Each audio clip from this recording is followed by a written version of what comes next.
Incontinent urine bermaksud kelemahan atau kegagalan mengawal kencing.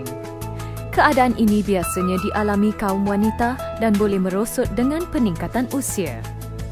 Sistem pembuangan air kencing terdiri daripada buah pinggang, saluran kencing, pundi kencing dan salur keluar pundi kencing, uretra.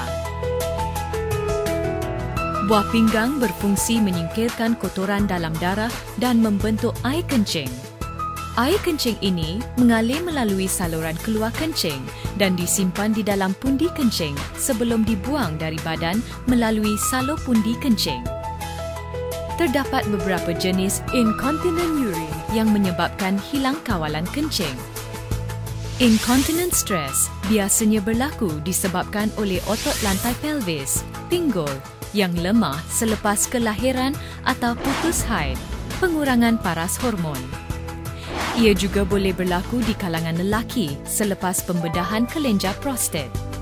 Incontinent terdesak biasanya disebabkan oleh otot pundi kencing yang tidak stabil.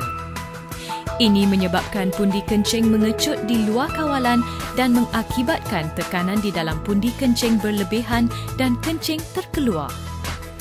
Sebab-sebab lain incontinent urine adalah kecederaan saraf tunjang, penyakit neurologi seperti multiple sclerosis, jangkitan atau kanser pundi kencing.